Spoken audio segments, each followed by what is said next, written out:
Hi, I'm Rajul Kadakia. I'm the CEO and co-founder of TechGirl. I'm an early stage investor and philanthropist, and you're listening to Trust Me, I Know What I'm Doing. My name is Abhay Dandekar, and I share conversations with talented and interesting individuals linked to the global Indian and South Asian community.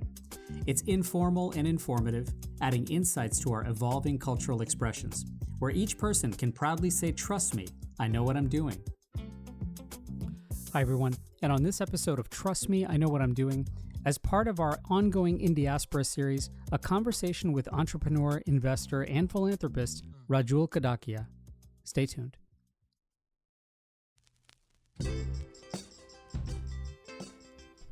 Once again, thank you so much for listening to Trust Me, I Know What I'm Doing, and sharing it with your friends and family, and for following along on social media. Now, if you're enjoying these episodes, please take a moment to submit a kind rating and review, as it's very much appreciated. Now, as wonderful as professional success is, it almost always is the result of dedication, and particularly processing many, many lessons learned. Along the way, the journey to attaining that success, though, can also feel uncharted, uncertain, and especially hard to integrate with, well, life.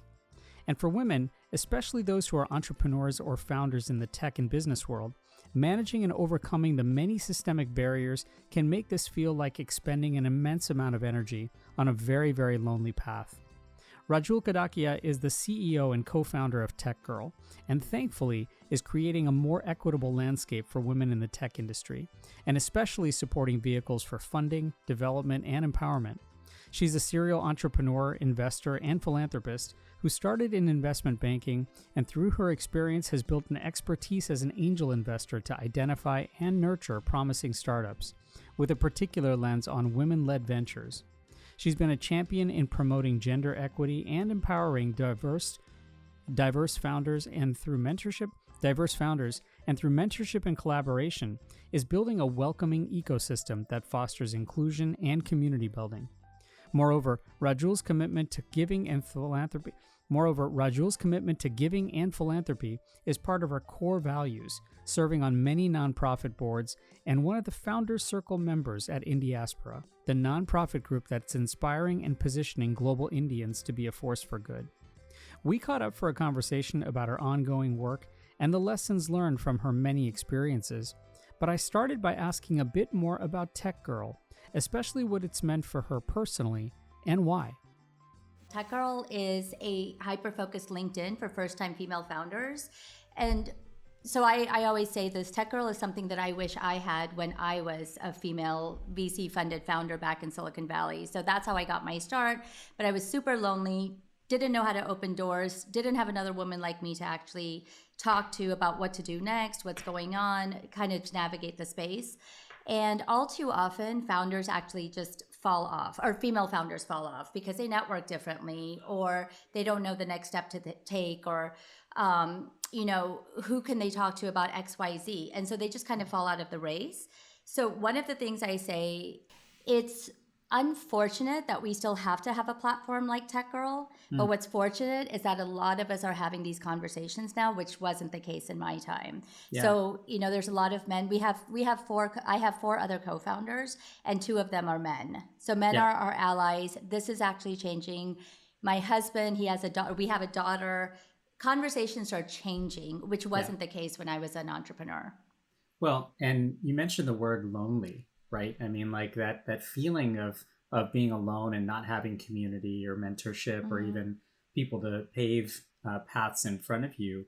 When did you yourself, given that experience you just shared, when did you yourself kind of first realize that there was this major gap, whether it's in kind of camaraderie or solidarity or even community, or even just the general equity gap for women in the tech industry? I mean, was there a series of aha moments? Was it something that just sort of was more reflective that you look back on?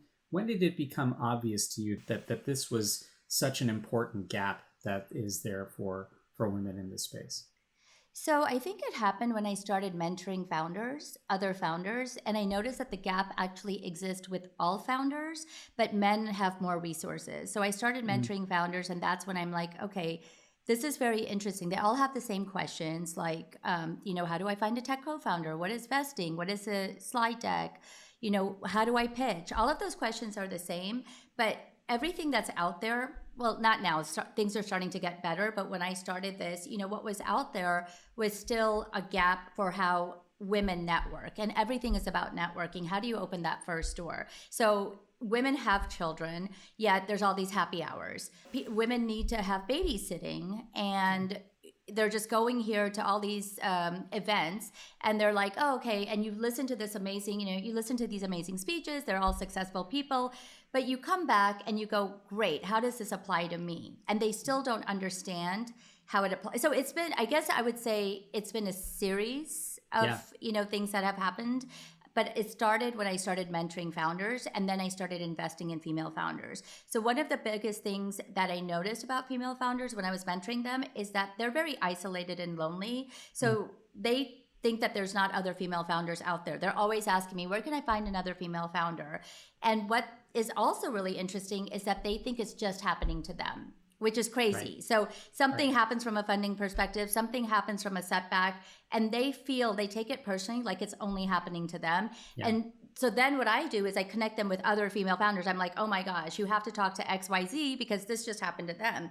And all of a sudden now it's normalized. It's not like they're taking it personally. Right. And it almost feels like, for anyone not to feel alone, have you found that there's a little bit of almost like a dual pronged approach to this, where you're serving to provide the community as a mentor, but then you're also linking up with peers so that they can actually have that shared experience as well? Exactly. So our first goal, what we just launched with at TechGirl, is where a founder can connect with the founder, and they can connect based on their technology or based on their city. It's just literally having this database of founders, because when we're on LinkedIn or Lunch Club or anything like that, or a networking event, you don't really know what happened to that founder. And the other thing is exactly what you asked. It's like, can we teach them to fish themselves? Can we actually, instead of just kind of being like, it's not a charity case, female founders are not a charity case. That's really important that we all understand. When I'm investing in a founder, it's not a charity. It's a missed opportunity for others. And I feel like, oh my gosh, I found this opportunity. This is so amazing. Yeah. So one of the things is actually to connect them with other founders so they can support each other. They can go to networking events together. They can share resources. They can share tools. They can soundboard their stories. Then once you have this, we're actually introducing programming and mentorship and, introducing angels. And because we have an understanding of what space they're in, what stage they're at, and what they're seeking, what their startup needs are. So we can actually strike strategically, hopefully to keep more founders in the pool. It's almost like having a concierge agent, there for you. But especially, when you have that trust and that belief in someone, that makes a big difference. I imagine that for you, when you started in investment banking and you've been a serial entrepreneur and an investor, as you've kind of now connected the dots along the way, and in some ways reflecting on what you just said, what if you perhaps had to unlearn to particularly make an impact as someone dedicated to advancing equity, especially for women just like you? That's a really good question. I think one of the things that I had to unlearn is being a perfectionist. So this was something that I'm still unlearning. And I think many founders, it's a continuous process, right? Yes, it's so many founders make this mistake because, and especially female founders, I actually have a theory behind this. So they're so hesitant to put themselves out there, and we keep hearing the same thing, like, oh, we need more female founders in a pitch competition. We need more female founders to pitch. We need they're not putting themselves out there. The theory I have, the reason they're not putting themselves out there is because it's not being a perfectionist necessarily, but it's along those lines, is that they feel they have to get it right because they only have that one chance at bat. Yeah. Whereas if you think about a job, like a job opportunity, or whenever we, try to get jobs, I would have it was a numbers game. I was always told that. So my first job was maybe 30 interviews. And then on the first interview, they asked me a question and I'm like, oh, I didn't know the answer to this, but now I know it for the second one, and then I know it better for the third one. And eventually in my 10th interview, 15th interview, I have all of those devil's advocate questions that they're going to ask me. Yeah. Whereas female founders, if they're pitching, they better get it right, because the number of times at bat, unfortunately, isn't there. Sure. And so it's a do or die situation. And so I think they're trying to just get it all perfect before they come out there. And I think that was the case with me as well, subtly. Besides me just being a perfectionist, I had to unlearn that. Well, did you have to, in many ways, in thinking about what you had to unlearn, and then, thinking about how you mentor and how you build community, is it important for there to be very obvious reminders that it's an iterative process, that not letting perfection, of course, be the enemy of your progress, and that while those opportunities are hopefully expanding, that to put yourself in a position that it's part of an iterative practice, it's part of ongoing learning, it's part of ongoing growth. Mm-hmm. Yeah, I mean, it's all about learning from your mistakes and having setbacks and how you bounce back from them. And this is something that I keep reminding my founders, is that mistakes are actually good. Failures are actually good. It's just how you react to them. And I'm not a saint, meaning I never did that. I'm not doing it now. It's an iterative process, right? It's like, it's easy to preach. It's easy to tell other people that. But, you take mistakes very personally. You take failures really personally. And then how do you get back on the horse, and how you react to it and how you learn from it and how you grow from it is what's important. And it's still an iterative process, even for me. Do you think that, as you become more experienced and now you have a little bit different lens on this landscape, especially with success, does that find you taking more risk and being a little more confident to make those mistakes, as opposed to someone who's first starting out, where they don't necessarily have that kind of sense of risk taking, or the ability to have that trust in themselves or that confidence in themselves, especially if there isn't kind of a fallback network or a fallback mesh to have that security? Yeah, no, definitely. I have a lot more confidence today than I ever did before. But again, this came because I have the resources now. It's based on age, it's based on experience, it's based on all those mistakes over the years and learning from them and just getting back out there. But this is something that I'm actually working on to teach my founders, is confidence. I feel many people think that, I'm not pretty enough, I'm not smart enough, I'm not rich enough. I mean, everyone, men, women, everyone, everyone has insecurities. And so one of the things that I'm actually working on is, how do you instill confidence in someone, especially it's my line of work with female founders and the companies I've invested in, is how do you instill that confidence when they don't have that confidence, right, in one area of their life. And so one of the things I'm actually talking about is focus on your strength. Okay, maybe you're not rich enough, maybe you're not XYZ enough, but then what is your strength? And lead with that. So that we actually have confidence early on, versus having to get to my age, getting to my level of experience, where it's much easier for me, but again, it's still not easy for me. Right. Well, that's really interesting. Yeah. And does that lend back to the question, or lead back to the question in some ways, of saying, how can you be content with what you have and build upon that, as opposed to constant dissatisfaction and therefore leading to, lack of confidence? No, I actually wish you could tell me that answer, because me, I mean, I would love to flip this on you, because that is one of the biggest things I'm struggling with. And is it good or is it bad? Because if I get X, I want Y. If I get Y, I want Z, right? And so where is it that you're creating your better version of yourself, and when should it be enough? And I'm actually struggling with that myself. It's like, I feel like there's a responsibility from me to my tech girls, to my female founders, because I have this network, I have this know-how, I have everything. And so I want to keep giving. At the same time, people go, why are you doing this? Why are you working so hard? Why does it matter now? And I'm like, because I don't feel like I've reached my full potential. And so everyone, this is my own perspective, everyone should live to their fullest potential as they see what they're capable of. Not obviously not to anyone else's potential, and everyone has different limits of that. And I feel that's where you get satisfaction, is when you're living to your potential, not necessarily like if I make X amount of money, if I travel 5 countries. It's what are you capable of, and have you hit that limit, or do you have more to offer? Yeah, it's a rough dance, right? All around that, like, how do you naturally find peace with what you're doing, yet continually have a sense of drive and achievement and strive to maximizing your potential without it feeling like it's, burning you out, without it feeling like it's just a constant rat race or a treadmill. And particularly for women in the workforce, particularly for women of color, particularly for anyone who for that matter is marginalized or vulnerable, that can be a real struggle. You're listening to Trust Me, I Know What I'm Doing. After a quick break, we'll come back to our conversation with Rajul Kadakia. And I want now to share a bit more with you about Indiaspora, a nonprofit whose mission is to inspire and position the global Indian diaspora to be a force for good.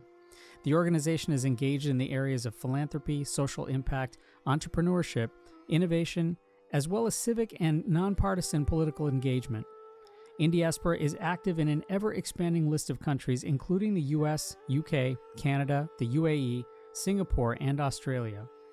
Of course, this year, with the backdrop of India holding the G20 presidency, Indiaspora is organizing a 3-day forum in New Delhi in late August to review and discuss some of the most pressing issues of our times, from climate change to foreign policy to economic equity and inclusion and healthcare. You can find out more at www.indiaspora.org and follow Indiaspora on Twitter, Instagram, Facebook, and LinkedIn.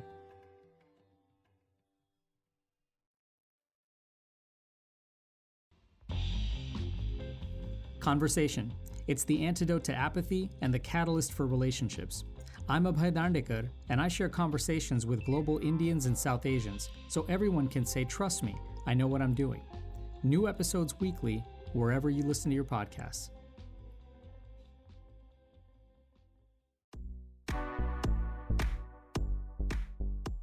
Hi, I'm Congressman Ro Khanna, and you're listening to Trust Me, I Know What I'm Doing.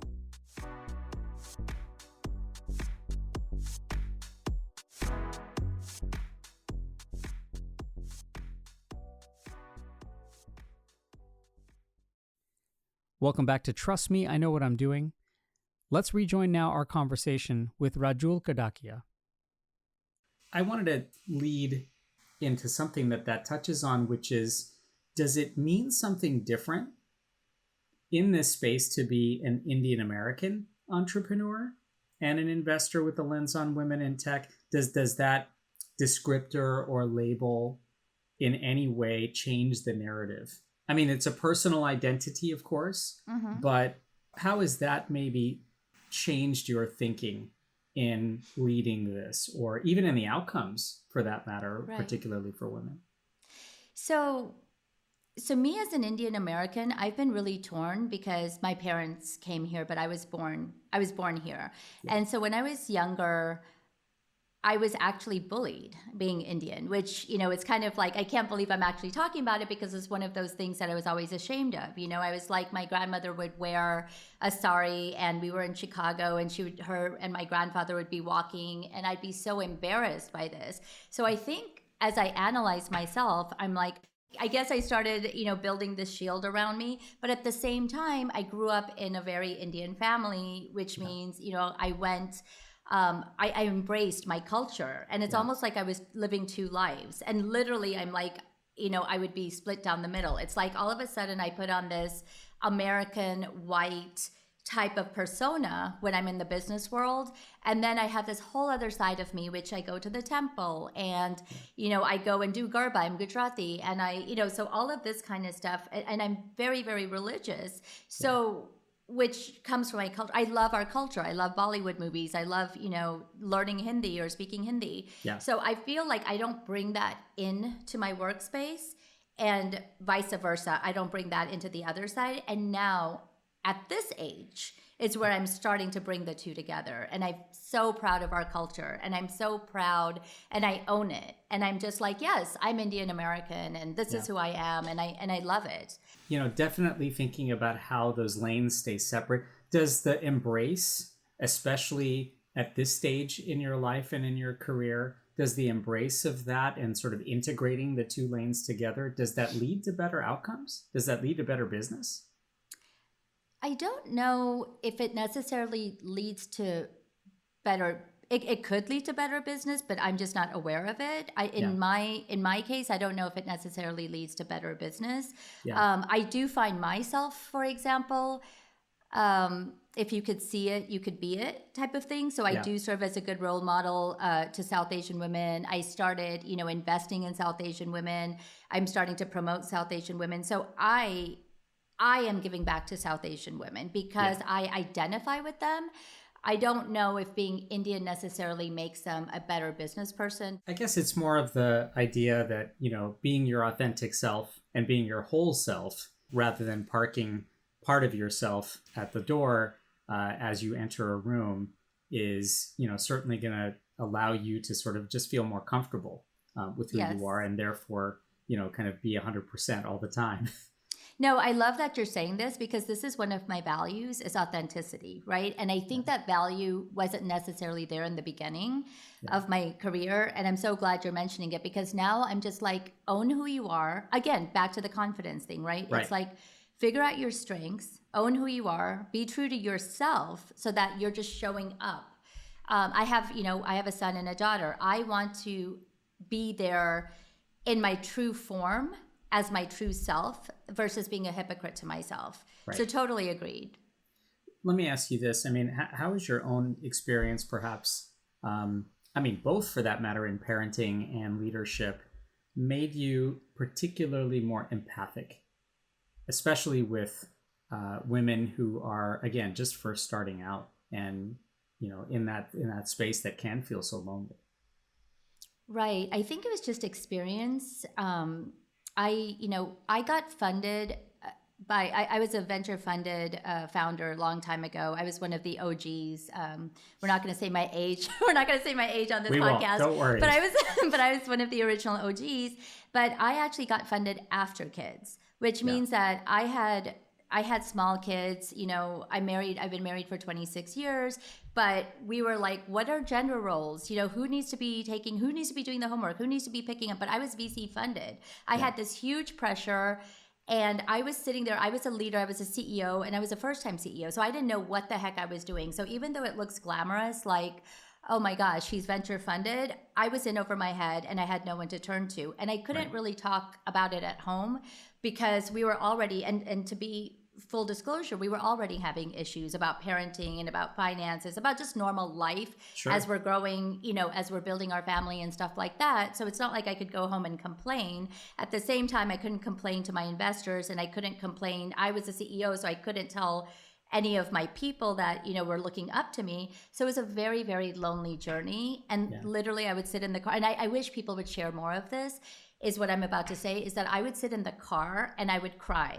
and I would just be by myself. Whatever my setbacks were, whatever was going on, I had to keep this strong facade out there. And then I would just, quietly cry, literally park my car on the side of the road, be super frustrated, not have anyone to turn to. And this is why I'm super empathetic to other female founders. I'm like, I can only imagine what your journey looks like even today. It could be a cultural issue. It could be a lack of support issue. It could be having a kids issue. It could be not having a kids issue. It could be anything that you're going through, and we have multiple facets to our life. And it's like one of those things could be out of balance. And I've always had one of those things out of balance at any given point. Even now, I have things out of balance. And so how do you get back to it? And so I'm super empathetic, because I feel like I've lived so many lives in my journey. When you think about that, just sort of like the idea of having that shared experience and being empathetic to that the plight of someone who's trying to integrate and balance and juggle so many different things.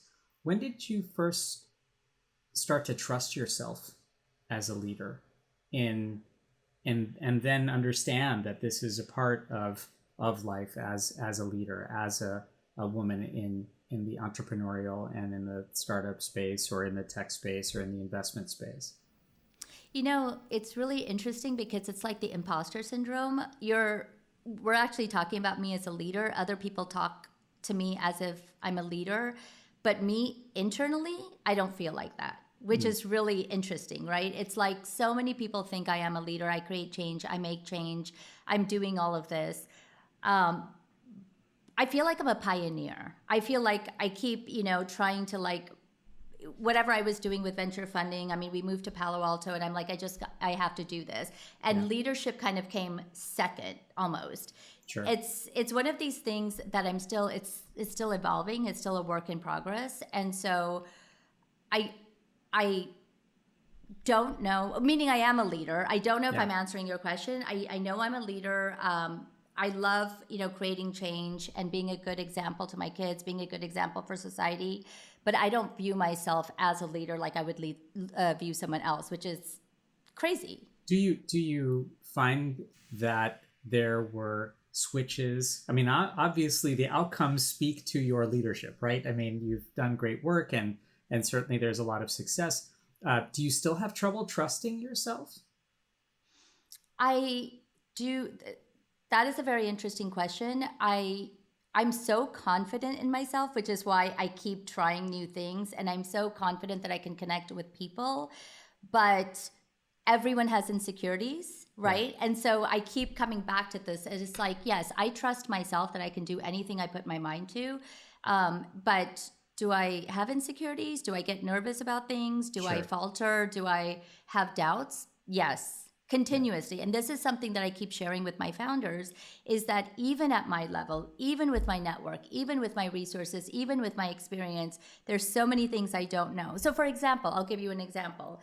And this is like me putting myself completely out there. I'm older. And so what ends up happening is apparently I want to create impact. I want to create impact with my, philanthropy. Like we just created a TechGirl nonprofit. I want to do IANA, which is to help female founders in emerging countries. Yeah. But in order to do that, apparently I have to be on social media.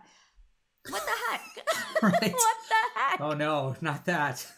Right, exactly. And so it's like, oh, you have to, this whole equipment setup, you have to create reels. My marketing person is like, you have to create reels, you have to do content, you have to be out there. So while I have all this experience, I have all these resources, I have everything, but yet the younger generation is more comfortable with this. Am I comfortable with it? Heck no. But do I have confidence in myself enough to go figure it out? Yes. And that's what I'm doing. I'm putting myself out there. I have confidence in myself. I'll figure it out. But what the heck? What the hell? Sorry, what the heck is social media? Yeah. And reels? And how do you keep doing that? And the thing is, right, that like they're probably new tools, new vehicles, new pathways to do what has probably been effective marketing and effective communication in the past. The old conference of, thousands of people attending a convention type of thing is now sort of virtual in that virtual town hall. You're listening to Trust Me, I Know What I'm Doing. After a quick break, we'll rejoin our conversation with Rajul Kadakia. Stay tuned. Every story told is a lesson learned, and every lesson learned is a story waiting to be told. I'm Abhay Dandekar, and I share conversations with global Indians and South Asians so everyone can say, trust me, I know what I'm doing. New episodes weekly, wherever you listen to your podcasts.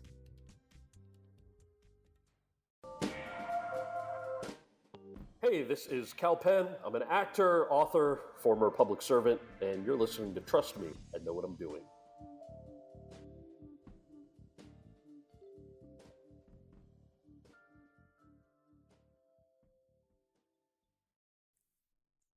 Hi everyone, I'm Abhay Dandekar, and you're listening to Trust Me, I Know What I'm Doing.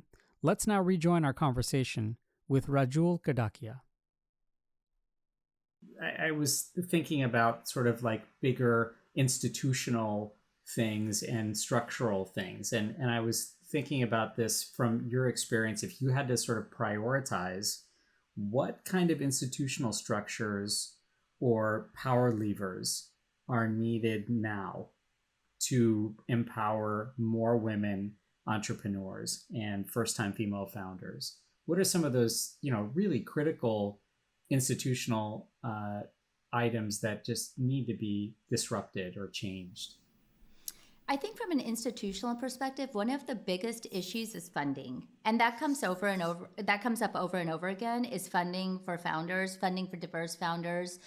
But also on the angel side. So diverse founders, for example, they're having trouble becoming angel investors because of what accreditation means. And today accreditation means XYZ, and not necessarily are diverse, people accredited. And so all of a sudden that wealth gap is becoming larger and larger. So one of the most basic institutional changes that needs to happen is possibly redefining what accreditation means so that more people have access to funding. That they can be funders and they can be investors. And on the flip side, there's a lot of red tape. So one of the things we're doing, there's a lot of money at the state level, county level, city level, and a lot of this, so not the traditional ones, not like Silicon Valley or New York or Austin, but there's like Middle America and there's Santa Fe and South Bend, Indiana. All of these cities and towns are trying to draw entrepreneurs.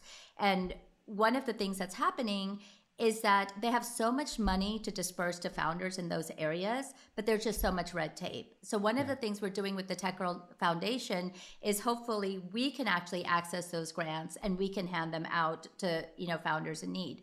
So if there was a better way to get some of this early funding to them, and one of the other things is, for example, I don't know how familiar you are with early stage tech investing, but one of the things, the first rounds that they actually talk about is friends and family. Now, many of these diverse founders don't have credit cards to take money out on. They don't have the finances, and they also don't have friends and family of high net worth that they can just tap into and be like, oh, I have this idea. So how do you actually start getting some of that money to them? Because venture capital, even though the number is 2% for female founders, and it's even lower for Black and brown founders, what's actually happening is that curve is pushing so far out. And so people are, if you're going to venture funding, that means you already have revenue, you already have traction, you're already making north of $1 million run rate. So it's like, oh, by the time I get here, why do I need them?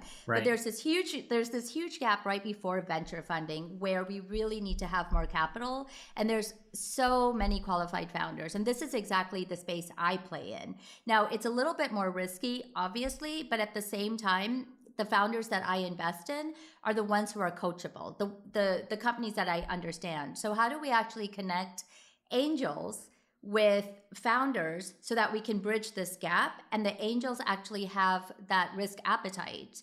Because even if I have friends with money right now and I bring a founder to them, they don't understand this space. So how do you actually get how do you connect those dots? I mean, we're working on it with TechGirl, but this is one of the most institutional basic things with venture capital, which was, by the way, historically created because they wanted to take risks. They wanted to take tremendous risks. Now, all of a sudden, the chain, it's like LPs, blah, blah, blah, whatever, and the whole risk curve has moved out.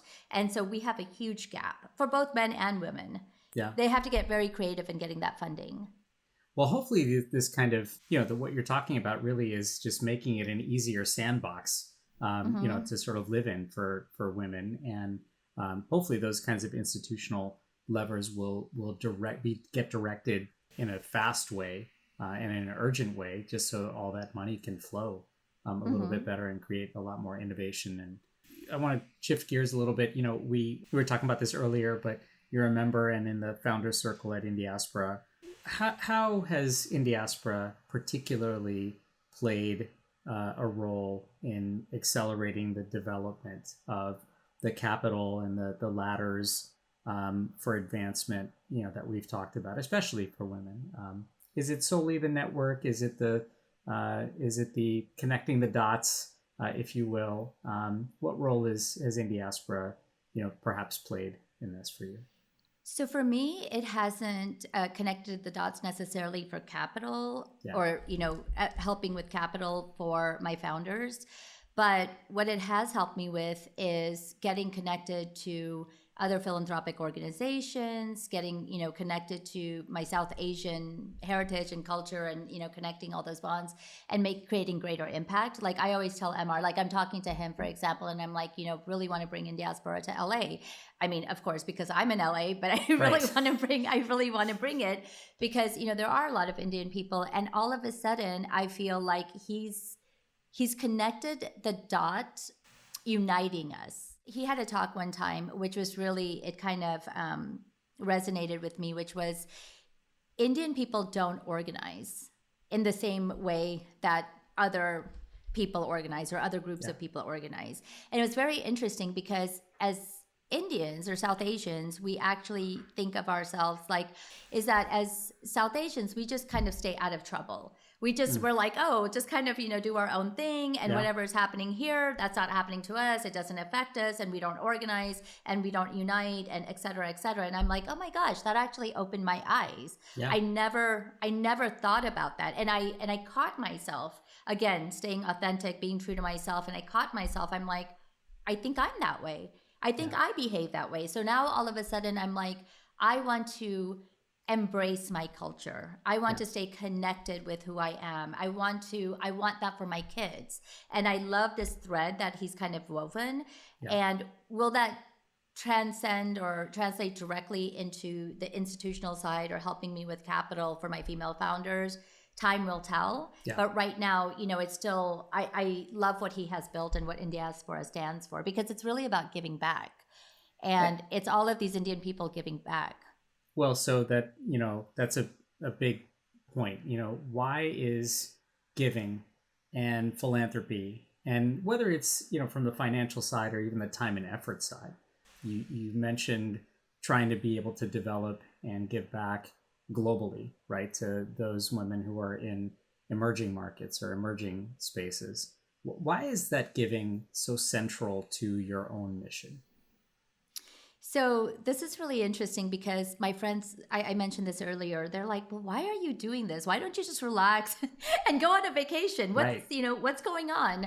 And I'm like, me personally, I've always had to have a purpose. I have to wake up with a purpose. So even if I've made it from a financial perspective, or I feel like, okay, I've done X, Y, Z, or I've made it as a parent, I need to keep waking up with a purpose. And so I was really doing a lot of soul searching. Giving back was always crucial to me. I always knew that. I've always paid it forward. That's something that's been innate to me as a person. Yeah. As a young, even in my younger years, I've always volunteered. I volunteered for Pratham. I volunteered in government hospitals. Yeah. So that's been innate. But just kind of like now growing up, fast forwarding, I'm like, what do I want to do with my time left, right? What do I want to do with my time left on earth? And I'm like, okay, well, who can I help and how can I help them? So during COVID, this soul searching actually happened. And I'm like, how do I take what I've built? So this wasn't just like an overnight thing, like, oh my gosh, sure, I'm just going to wake up and this is what I'm going to do. But it was a lot of soul searching because I knew I wanted to give back. I knew I wanted to create a legacy for my children. I knew I wanted to create impact, but I could only do that in something I understood. And so the way this particular thing started was I started investing, and I invested in a company called Aquagenuity. And Aquagenuity was the first company that actually graduated from SoftBank's Emerge Fund. And I was like, oh my gosh, this is exciting. I love what they stand for. And so I started now saying, this is exactly what I want to do, is I want to bridge the gap, my country, India, and bridge it back to America from a founder perspective. And I did that anyways in my free time. So TechGirl is pretty much a stepping stone in my own backyard to understand what I'm eventually going to offer female founders in emerging countries. And then just to kind of, top that off, the startup world, the startup ecosystem in India, Pakistan, UAE, it's exploding. Yeah. So this is more selfish. I just want to be a part of those conversations. I want to know what's next. I love being on the pulse of micro trends and understanding what's going on and what those opportunities are. So it just all came together.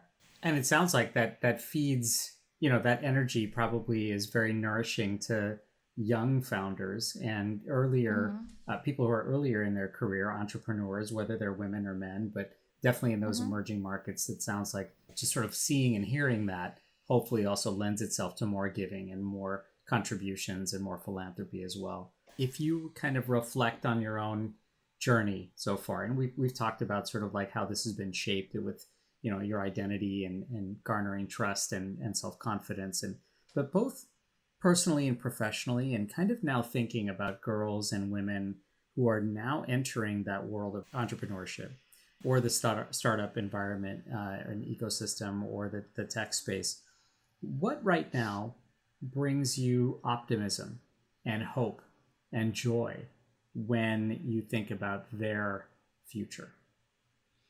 So what I mentioned earlier is one of the biggest things that brings me joy is that the conversations are changing. There's actually, even though we're getting rid of affirmative action or whatever happened with the Supreme Court right now, innately in organizations and corporations in the startup ecosystem, at venture funds, there's so many organizations now, people genuinely that feel that we need a diverse culture, that we need to embrace diversity, whether it's female founders or whether it's underrepresented founders. Diversity is actually creating freedom of thought. It's creating all of this, like it's the companies are embracing it not just because they have to, is what I'm saying. I think it's a mindset shift. And what's happening with the mindset shift is that I think it's not forced, it's natural. People want to be around diverse people. They want to learn from their cultures. They want to learn. So one of the things I do is it's not just about men and women. I want to embrace diversity, whether it's from a cultural perspective, but also, if they're older or younger. I'm learning from older people and I'm learning from younger people. To me, that's also diversity. It's not just, okay, everyone like me, I need to kind of hang out with you and then we're all right. So it's creating so much more learning opportunities. Yeah. And so I feel like it's changing in a very big way. And I feel like it's not linearly changing, it's exponentially changing. Well, I hope that I know that organic change and all that is coming down the pipeline is certainly bright. And a lot of that brightness is certainly due to all of your effort. Rajul, thank you so much for this conversation. And I hope you'll come back and join us again in the future. Thank you so much. Appreciate this opportunity. Thanks so much, Rajul. And for more information, please go to techgirl.co, and please also check out Indiaspora.org. Again, thanks for listening, and please don't forget to review and rate and share, and tell your friends about the show. Till next time, I'm Abhay.